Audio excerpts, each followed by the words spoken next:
Chapter 30. Quote, "If you deny me, fie upon your law. There is no force in the decrees of Venice. I stand for judgment. Answer, shall I have it?" Unquote. Merchant of Venice. The silence continued, unbroken by human sounds, for many anxious minutes. Then the waving multitude opened and shut again, and Uncas stood in the living circle.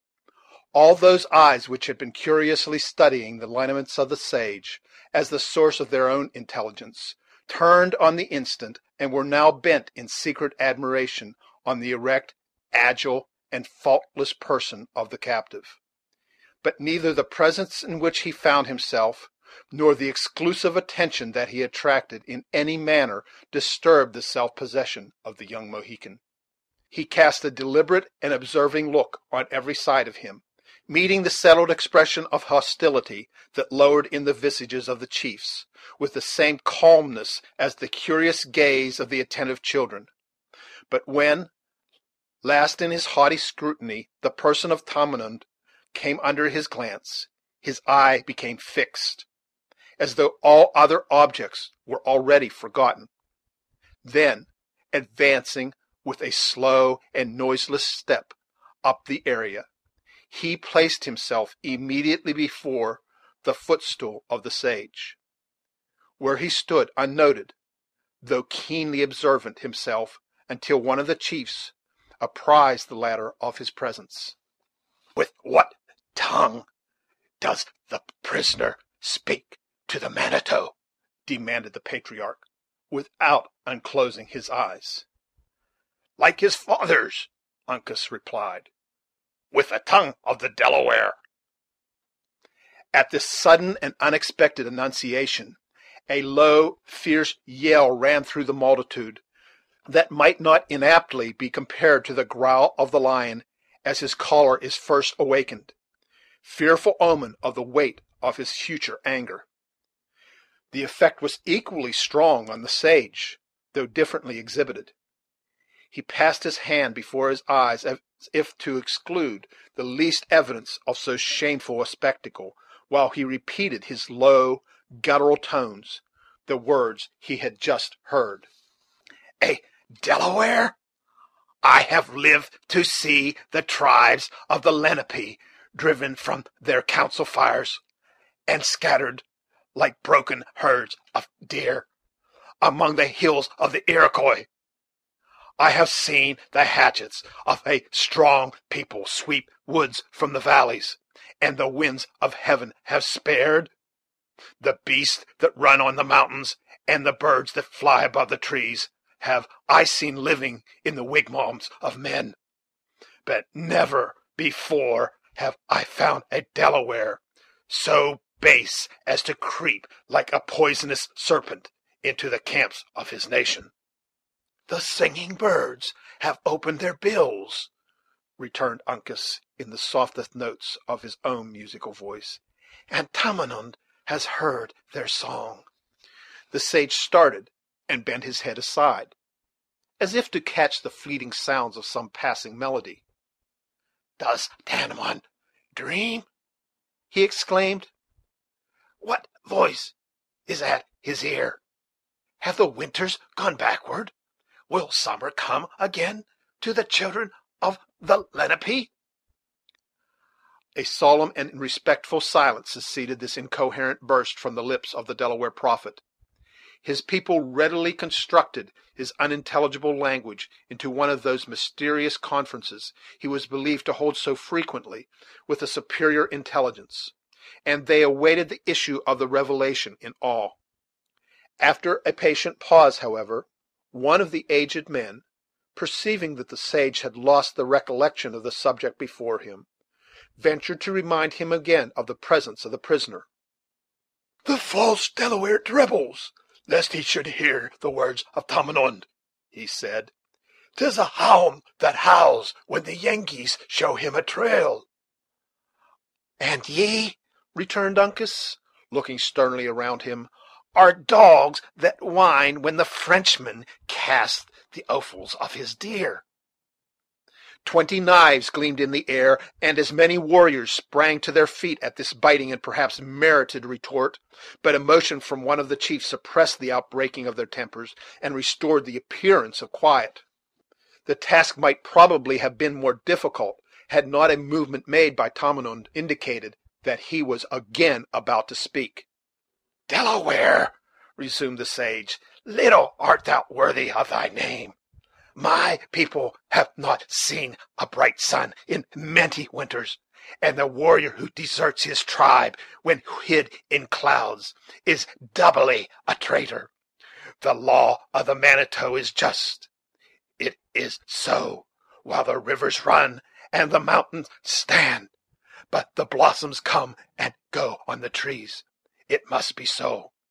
He is thine, my children. Deal justly by him."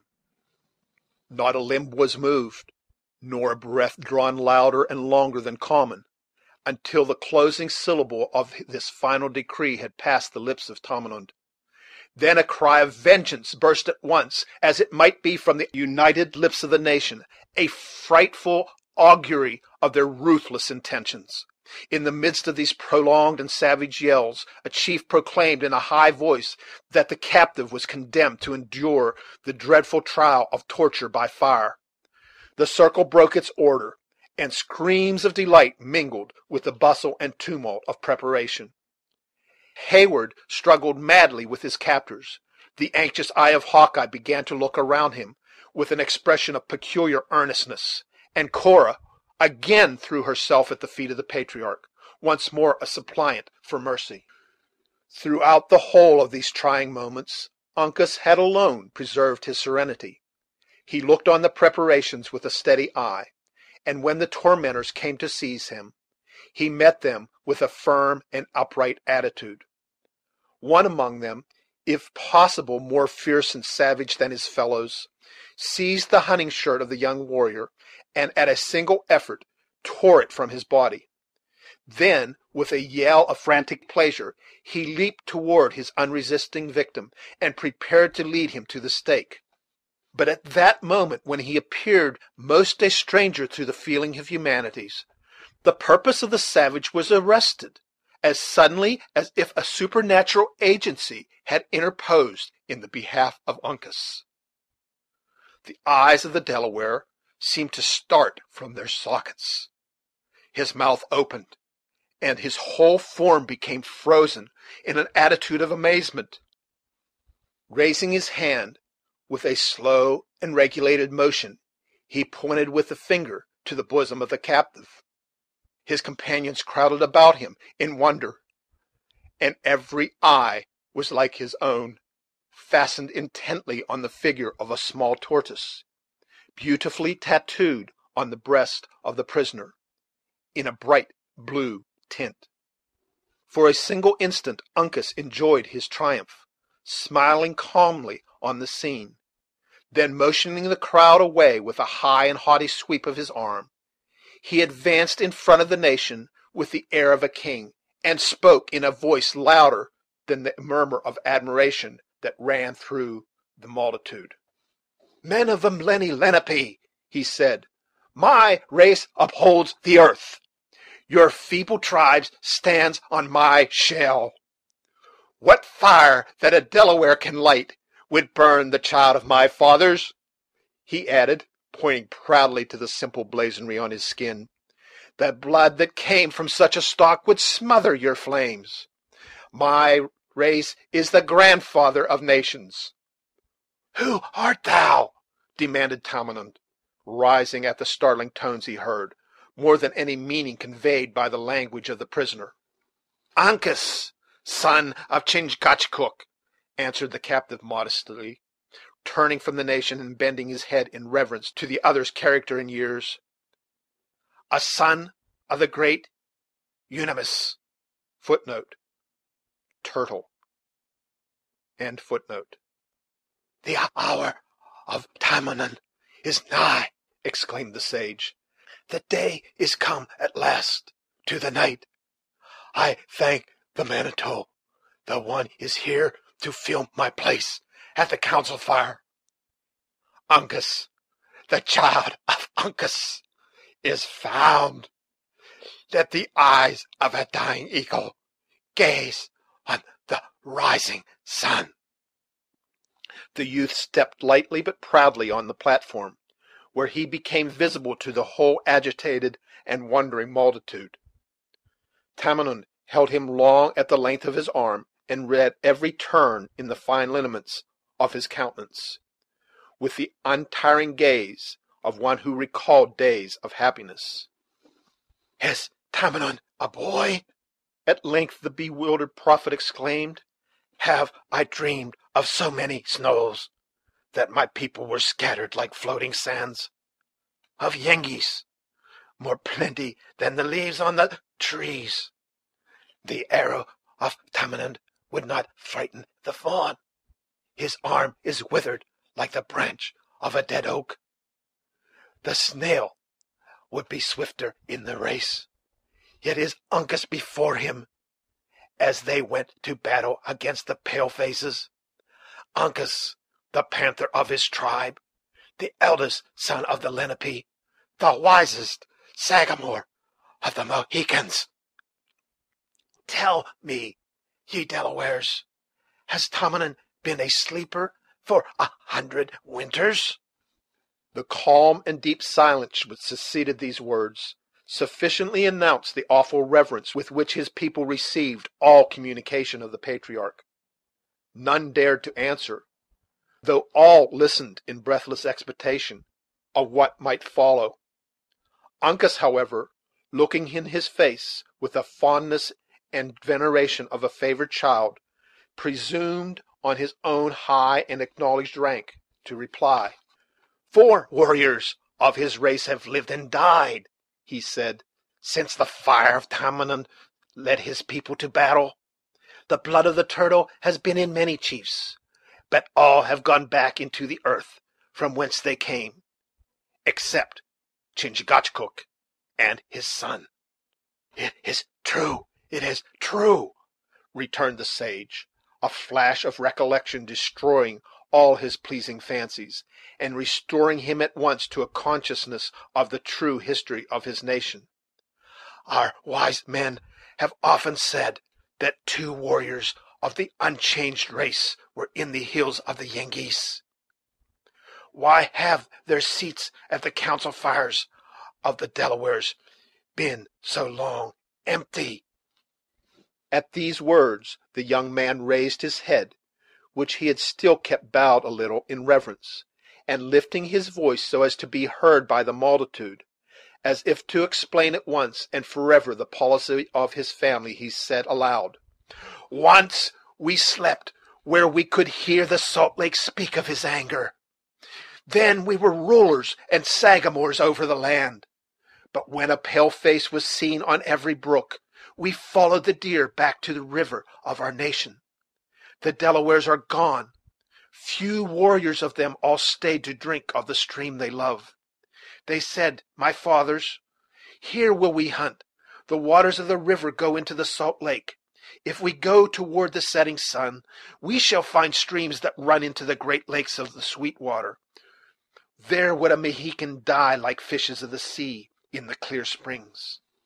When the Manitou is ready and shall say, come, we will follow the river to the sea and take our own again. Such, Delawares, is the belief of the children of the turtle. Our eyes are on the rising and not toward the setting sun. We know whence he comes, but we know not whither he goes. It is enough." The men of the Lenape listened to his words with all the respect that superstition could lend, finding a secret charm even in the figurative language with which the young Sagamore imparted his ideas.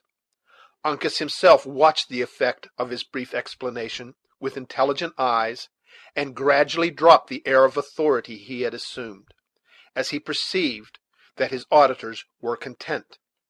Then, permitting his looks to wander over the silent throng that crowded around the elevated seat of Tamenund, he first perceived Hawkeye in his bonds. Stepping eagerly from his stand, he made way for himself to the side of his friend, and cutting his thong with a quick and angry stroke of his own knife, he motioned to the crowd to divide. The Indians silently obeyed, and once more they stood ranged in their circle. As before his appearance among them, Uncas stood the scout by the hand, and led him to the feet of the patriarch. "Father," he said, "look at his pale face, a just man, and the friend of the Delawares." "Is he a son of Miquon?" "Not so; a warrior known to the Yengeese, and feared by the Maquas." "What name has he gained by his deeds?" "We call him Hawkeye," Uncas replied, using the Delaware phrase, "for his sight never fails. The Mingoes know him better by the death he gives their warriors. With them he is the Long Rifle." "La Long Carabine!" exclaimed Tamenund, opening his eyes and regarding the scout sternly. "My son has not done well to call him friend." "I call him so who proves himself such," returned the young chief, with great calmness, but with a steady mien. "If Uncas is welcome among the Delawares, then is Hawkeye with his friends." "The pale face has slain my young men. His name is great for the blows he has struck the Lenape." "If a Mingo has whispered that much in the ear of the Delaware, he has only shown that he is a singing bird," said the scout, who now believed that it was time to vindicate himself from such offensive charges, and who spoke as the man he addressed, modifying his Indian figures, however, with his own peculiar notions. "That I have slain the Maquas, I am not the man to deny, even at their own council fires; but that knowingly my hand has never harmed the Delaware is opposed to the reason of my gifts, which is friendly to them and all that belongs to their nation." A low exclamation of applause passed among the warriors, who exchanged looks at each other, like men that first began to perceive their error. "Where is the Huron?" demanded Tamenund. "Has he stopped my ears?" Maqua, whose feelings during that scene in which Uncas had triumphed may be much better imagined than described, answered to the call by stepping boldly in front of the patriarch. "The just Tamenund," he said, "will not keep what the Huron has lent." "Tell me, son of my brother," returned the sage, avoiding the dark countenance of Les Subtils, and turning gladly to the more ingenuous features of Uncas, "has the stranger the conqueror's right over you?" "He has none. The panther may get into snares set by the women, but he is strong, and knows how to leap through them." "Le Long Carabine laughs at the Mingoes. Go, Huron, ask your squaws the color of a bear, the stranger and white maiden that come into my camp together should journey an open path, and the woman that Huron left with my warriors." Uncas made no reply. "And the woman that the Mingo has brought into my camp," repeated Tamenund gravely. "She is mine," cried Maqua, shaking his hand in triumph at Uncas. "Mohican, you know that she is mine." "My son is silent," said Tamenund, endeavoring to read the expression of the face that the youth turned from him in sorrow. "It is so," was the low answer. A short and impressive pause succeeded, during which it was very apparent with what reluctance the multitude admitted the justice of the Mingo's claim. At length the sage, on whom alone the decision depended, said in a firm voice, "Huron, depart." "As he came, just Tamenund?" demanded the wily Magua. or with hands filled with the faith of the Delawares. The wigwam of Le Renard Subtil is empty. Make him strong with his own." The aged man mused with himself for a while, and then, bending his head toward one of his venerable companions, he asked: "Are my ears open? "It is true." Is this Mingo a chief?" "The first in his nation." "Girl, what wouldst thou?" "A great warrior takes thee to wife. Go, thy race will not end." "Better 1,000 times it should," exclaimed the horror-struck Cora, "than meet with such a degradation." "Huron, her mind is in the tents of her fathers. An unwilling maiden makes an unhappy wigwam." "She speaks the tongue of her people," returned Magua, regarding his victim with a look of bitter irony. "She is of a race of traitors, and will bargain for a bright look. Let Tamenund speak the words. Take you the wampum and our love. Nothing hence but what Magua brought hither. Then depart with thine own. The great Manitou forbids that a Delaware should be unjust." Magua advanced and seized his captive strongly by the arm. The Delawares fell back in silence, and Cora, as if conscious that remonstrance would be useless, prepared to submit to her fate without resistance. "Hold, hold!" cried Duncan, springing forward. "Huron, have mercy. Her ransom shall make thee richer than any of thy people were ever yet known to be." "Magua is a redskin. He wants not the beads of the pale faces." "Gold, silver, powder, lead, all that the warrior needs shall be in thy wigwam, all that becomes the greatest chief." "Le Subtil is very strong," cried Magua, violently shaking the hand which grasped the unresisting arm of Cora. "He has his revenge." "Mighty ruler of Providence!" exclaimed Heyward, clasping his hands together in agony, "can this be suffered? To you, just Tamenund, I appeal for your mercy."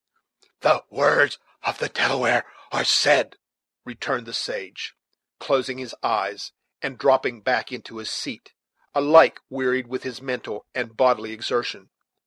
"Men speak not twice." "That a chief should not misspend his time in saying what has been spoken is wise and reasonable," said Hawkeye, motioning to Duncan to be silent; "but it is also prudent in every warrior to consider well before he strikes his tomahawk into the head of his prisoner.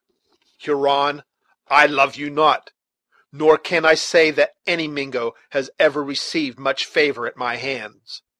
It is fair to conclude that, if this war does not soon end, many more of your warriors will meet me in the woods.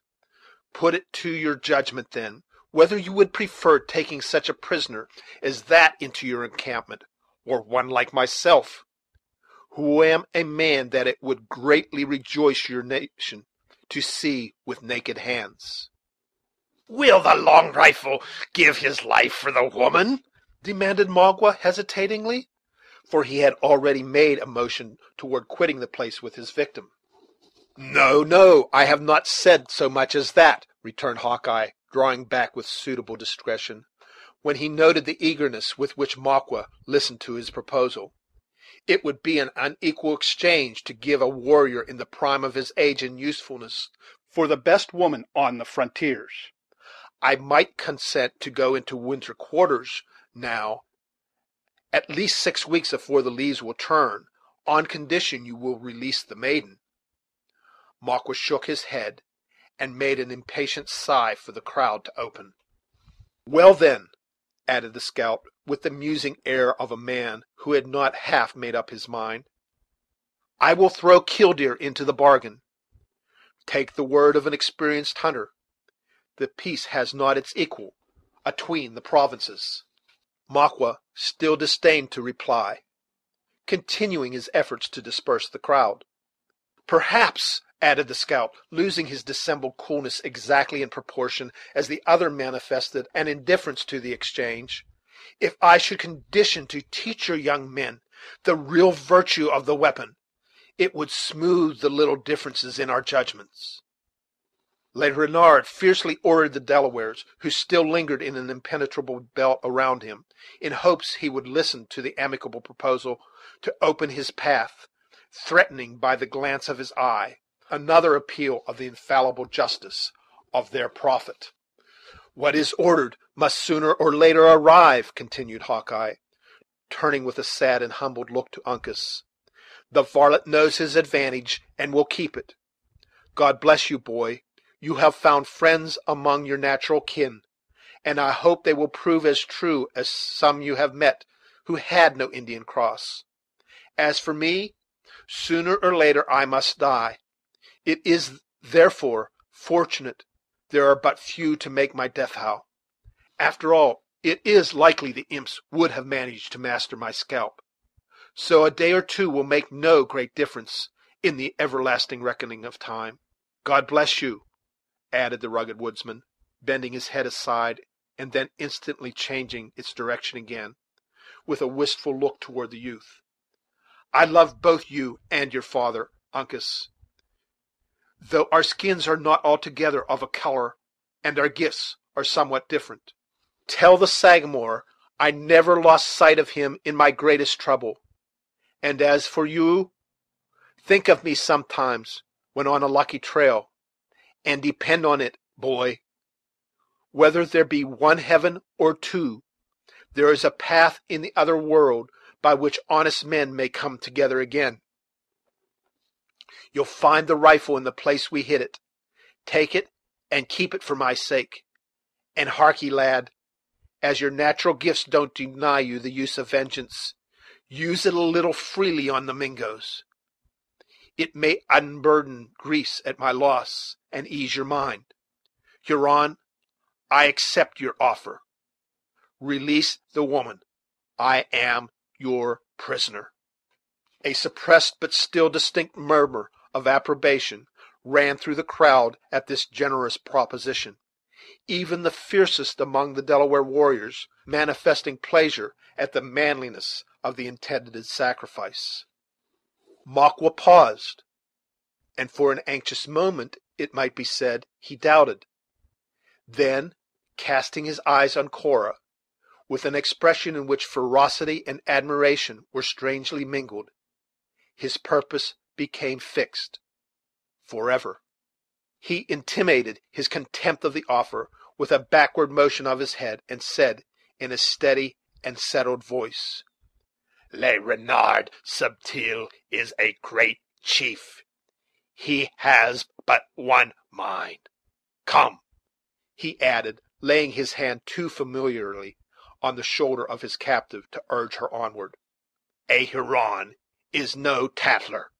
We will go." The maiden drew back in lofty womanly reserve, and her dark eye kindled, while the rich blood shot like passing brightness of the sun into her very temples at the indignity. "I am your prisoner, and at a fitting time shall be ready to follow even to my death.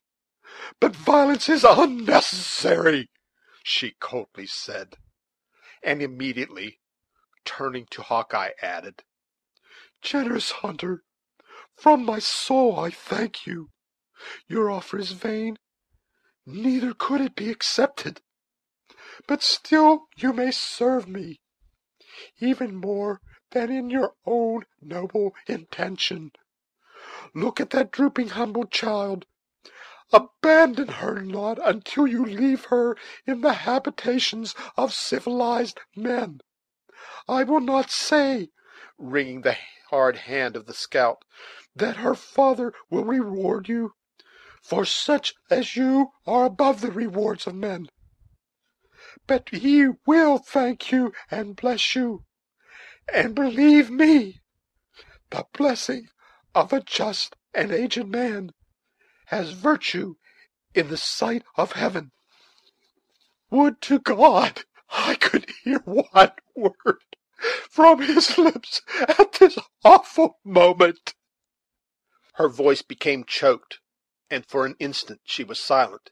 Then, advancing a step nigher to Duncan, who was supporting her unconscious sister, she continued, in more subdued tones, but in which feeling and the habits of her sex maintained a fearful struggle: "I need not tell you to cherish the treasure you possess.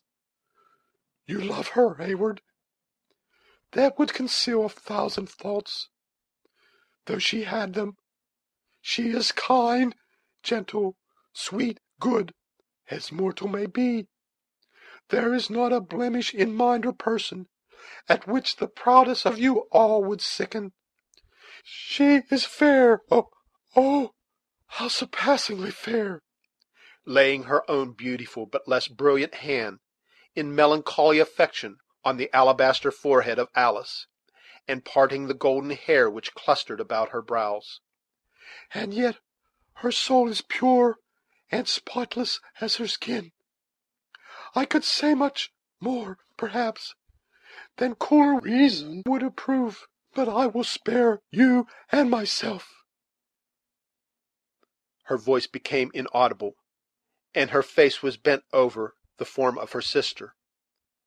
After a long and burning kiss, she arose, and with features of the hue of death, but without even a tear in her feverish eye, she turned away and added to the savage, with all her former elevation of manner: "Now, sir, if it be your pleasure, I will follow." "I go!" cried Duncan, placing Alice in the arms of an Indian girl. "Go, Magua, go! These Delawares have their laws which forbid them to detain you; but I have no such obligation. Go, malignant monster! Why do you delay?" It would be difficult to describe the expression with which Magua listened to this threat to follow. There was at first a fierce and manifest display of joy, and then it was instantly subdued in a look of cunning coldness. The words are open," He was content with answering. "The open hand can come."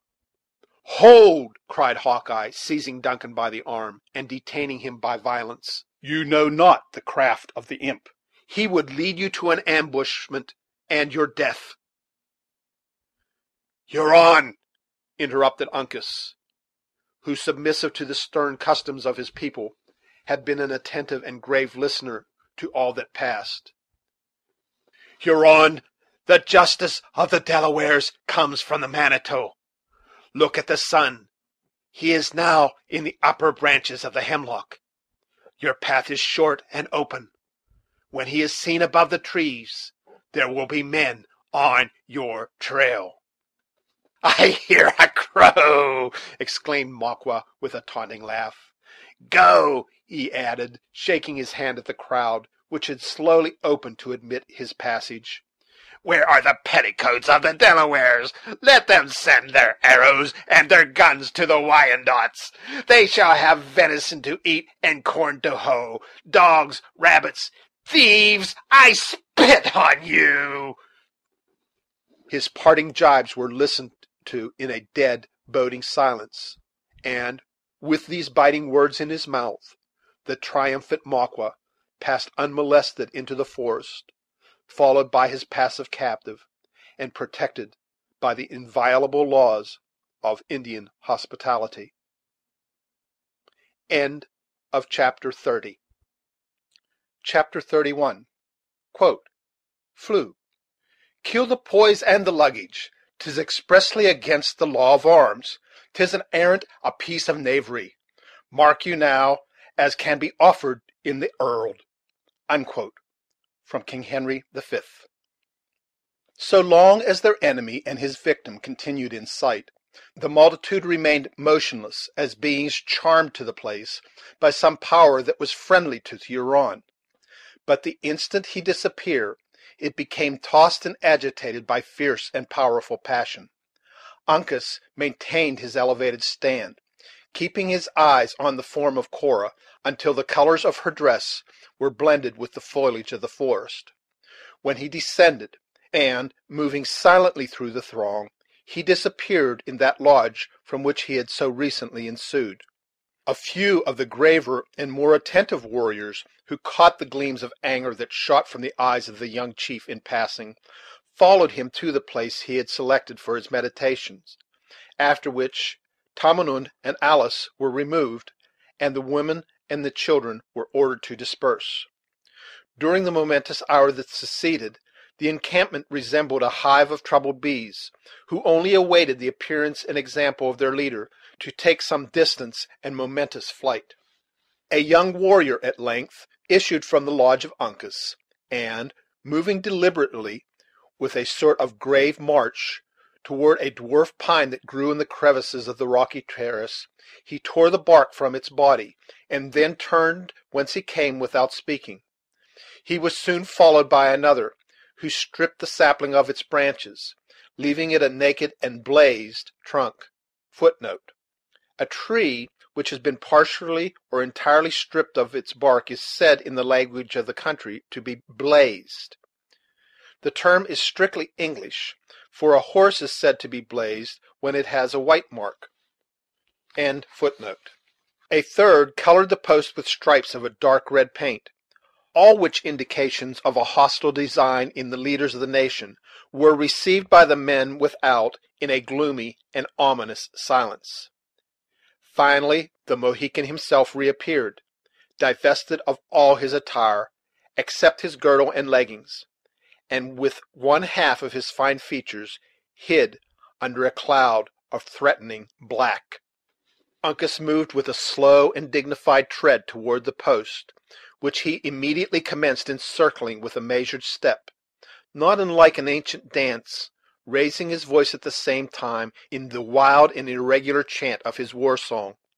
The notes were in the extremes of human sounds, being sometimes melancholy and exquisitely plaintive, even rivaling the melody of birds, and then, by sudden and startling transitions, causing the auditors to tremble by their depth and energy. The words were few and often repeated, proceeding gradually from a sort of invocation or hymn to the Deity, to an intimation of the warrior's object, and terminating, as they commenced, with an acknowledgment of his own dependence on the Great Spirit.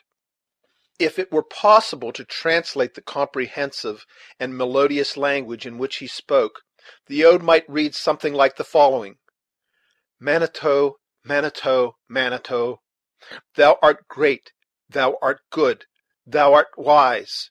Manitou, Manitou, thou art just. In the heavens, in the clouds, oh, I see many spots, many dark, many red.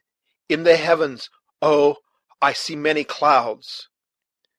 In the woods, in the air, oh, I hear the whoop, the long yell, and this cry. In the woods, oh, I hear the loud whoop. Manitou, Manitou, Manitou, I am weak, thou art strong, I am slow. Manitou, Manitou, give me aid. At the end of what might be called each verse he made a pause, by raising a note louder and longer than common, that was peculiarly suited to the sentiment just expressed. The first close was solemn, and intended to convey the idea of veneration; the second descriptive, bordering on the alarming; and the third was the well known and terrific war whoop, which burst from the lips of the young warrior like a combination of the frightful sounds of battle. The last was like the first, humble and imploring. 3 times did he repeat this song, and as often did he encircle the post in his dance. At the close of the first turn, a grave and highly esteemed chief of the Lenape followed his example, singing words of his own, however, to music of similar character. Warrior after warrior enlisted in the dance, until all of any renown and authority were numbered in its mazes. The spectacle now became wildly terrific, the fierce-looking and menacing visages of the chiefs receiving additional power from the appalling strains in which they mingled their guttural tones. Just then Uncas struck his tomahawk deep into the post, and raised his voice in a shout which might be termed his own battle cry.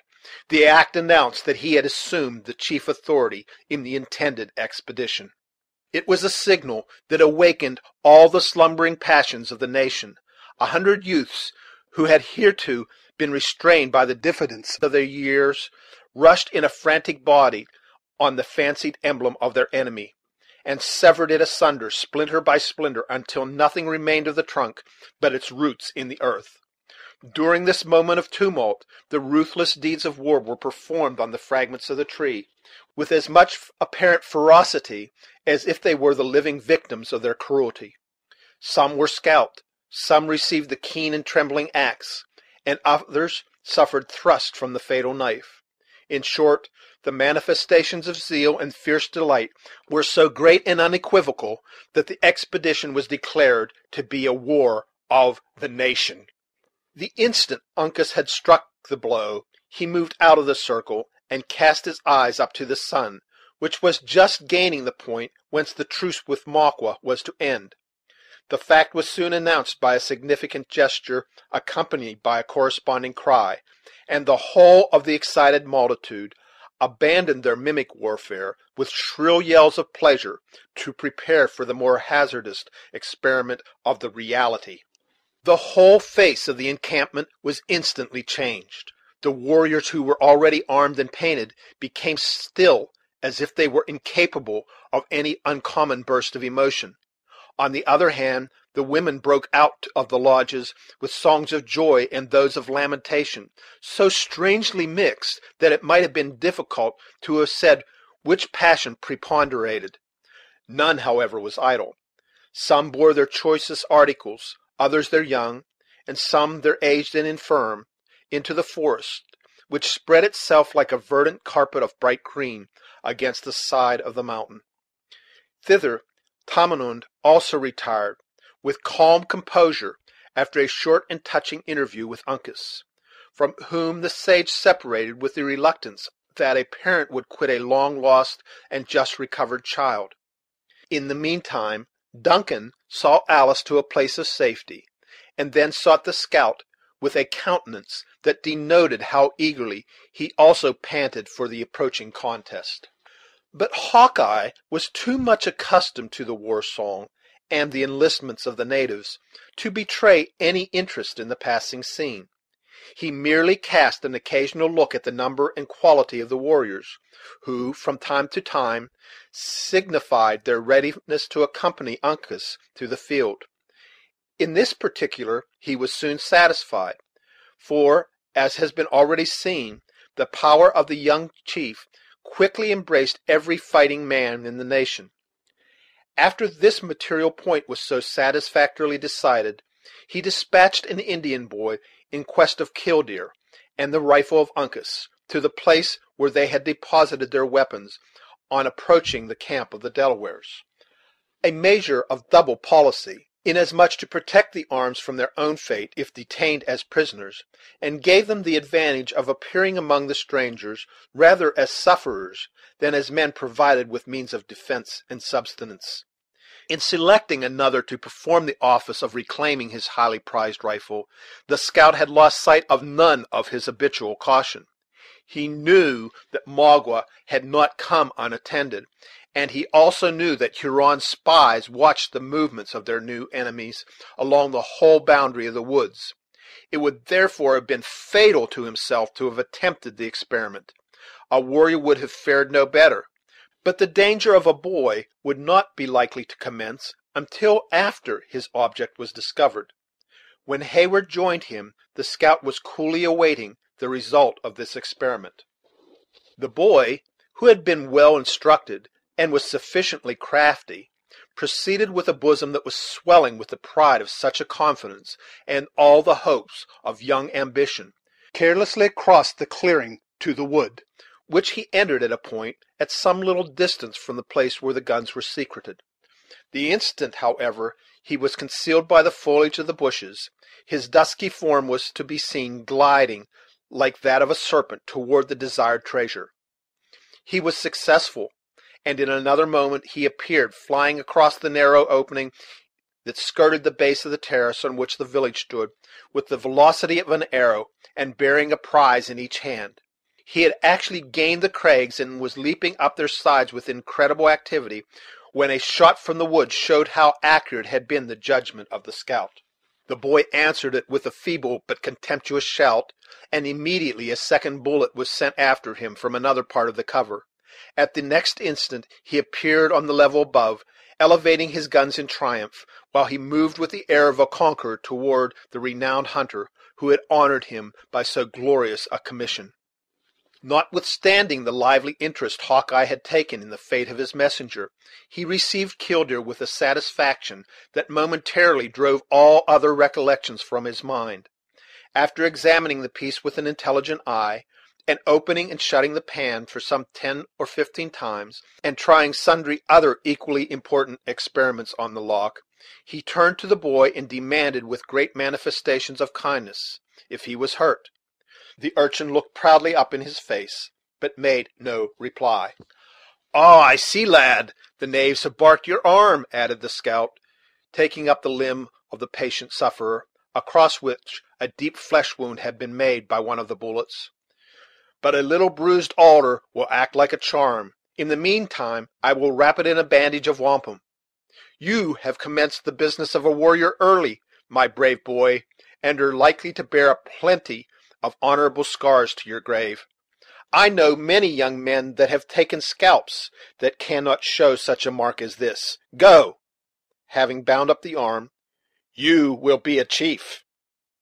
The lad departed, prouder of his flowing blood than the vainest courtier could be of his blushing ribbon, and stalked among the fellows of his age, an object of general admiration and envy.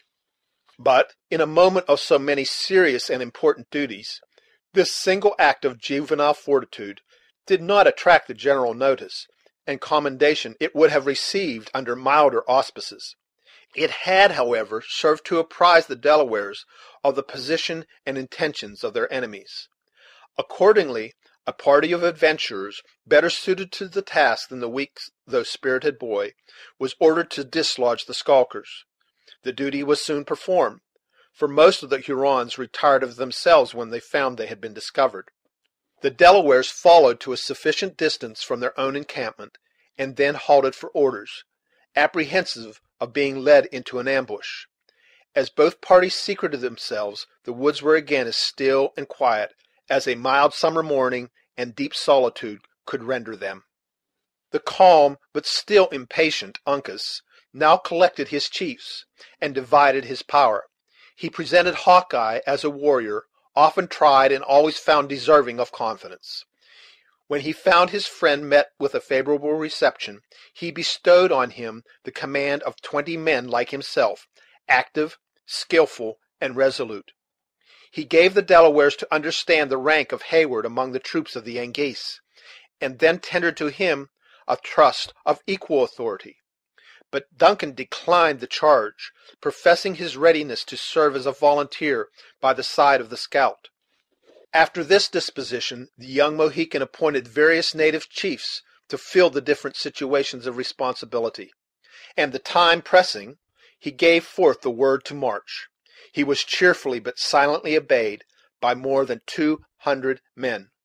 Their entrance into the forest was perfectly unmolested, nor did they encounter any living objects which could either give the alarm or furnish the intelligence they needed, until they came upon the lairs of their own scouts. Here a halt was ordered, and the chiefs were assembled to hold a whispering council. At this meeting diverse plans of operation were suggested, though none of a character to meet the wishes of their ardent leader. Had Uncas followed the promptings of his own inclinations, he would have led his followers to the charge without a moment's delay, and put the conflict to the hazard of an instant issue. But such of course would have been in opposition to all the received practices and opinions of his countrymen. He was therefore fain to adopt the caution that in the present temper of his mind he extricated, and to listen to advice at which his fiery spirit chafed, under the vivid recollection of Cora's danger and Mauqua's insolence. After an unsatisfactory conference of many minutes, a solitary individual was seen advancing from the side of the enemy, with such apparent haste as to induce the belief he might be a messenger charged with pacific overtures. When within 100 yards, however, of the cover behind which the Delaware council had assembled, the stranger hesitated, appeared uncertain what course to take, and finally halted. All eyes were turned now on Uncas, as if seeking directions how to proceed. Hawkeye, said the young chief in a low voice, he must never speak to the Hurons again. his time has come, said the laconic scout, thrusting the long barrel of his rifle through the leaves, and taking his deliberate and fatal aim. But instead of pulling the trigger, he lowered the muzzle again, and indulged himself in a fit of his peculiar mirth. "I took the imp for a Mingo, as I'm a miserable sinner," he said; "but when my eye ranged along his ribs for a place to get the bullet in, would you think it, Uncas, I saw the musicianer's blower; and so, after all, it is the man they call Gamut, whose death can profit no one, and whose life, if this tongue can do anything but sing, may be made serviceable to our own ends. If sounds have not lost their virtue, I'll soon have a discourse with the honest fellow, and that in a voice he'll find more agreeable than the speech of Killdeer." So saying, Hawkeye laid aside his rifle, and crawling through the bushes until within hearing of David, he attempted to repeat the musical effort which had conducted himself with so much safety and eclat through the Huron encampment. The exquisite organs of Gamut could not readily be deceived, and, to say the truth, it would have been difficult for any other than Hawkeye to produce a similar noise; and consequently, having once before heard the sounds, he now knew whence they proceeded. The poor fellow appeared relieved from a state of great embarrassment, for, pursuing the direction of the voice, a task that to him was not much less arduous than it would have been to have gone up in the face of a battery, he soon discovered the hidden songster. "I wonder what the Hurons will think of that," said the scout, laughing, as he took his companion by the arm and urged him toward the rear. "If the knaves lie within earshot, they will say there are two non-composers instead of one. But here we are safe," he added, pointing to Uncas and his associates. "Now give us the history of the Mingo inventions in natural English, and without any ups and downs of voice." David gazed about him at the fierce and wild-looking chiefs in mute wonder, but assured by the presence of faces that he knew, he soon rallied his faculties so far as to make an intelligent reply. "The heathen are abroad in goodly numbers," said David, "and I fear with evil intent. There has been much howling and ungodly revelry, together with such sounds as it is profanity to utter, in their habitations within the past hour, so much so, in truth, that I have fled to the Delawares in search of peace." "Your ears might not have profited much by the exchange, had you been quicker of foot," returned the scout a little dryly; "but let that be as it may. Where are the Hurons?" "They lie hid in the forest between this spot and their village, in such force that prudence would teach you instantly to return." Uncas cast a glance along the range of trees which concealed his own band, and mentioned the name of Mauqua. "He is among them. He brought in the maiden that had sojourned with the Delawares, and, leaving her in the cave, has put himself, like a raging wolf, at the head of his savages. I know not what has troubled his spirit so great." "He has left her, you say, in the cave?" interrupted Heyward. "'Tis well that we know its situation. May not something be done for her instant relief?" Uncas looked earnestly at the scout before he asked. "What says Hawkeye?" "Give me 20 rifles, and I will turn to the right along the stream, and, passing by the huts of the beaver, will join the Sagamore and the colonel. You shall then hear the hoop from that quarter. With this wind one may easily send it a mile. Then, Uncas, do you drive in the front. When they come within range of our pieces, we will give them a blow that I pledge the good name of an old frontiersman shall make their line bend like an ashen bow. After which we will carry the village and take the woman from the cave, when the affair may be finished with the tribe according to a white man's battle, by a blow and a victory, or in the Indian fashion, with dodge and cover. There may be no great learning, Major, in this plan, but with courage and patience it can all be done." "I like it very much," cried Duncan, who saw that the release of Cora was the primary object in the mind of the scout. "I like it much. Let it be instantly attempted." After a short conference, the plan was matured and rendered more intelligible to the several parties. The different signals were appointed, and the chiefs separated, each to his allotted station. Chapter 31.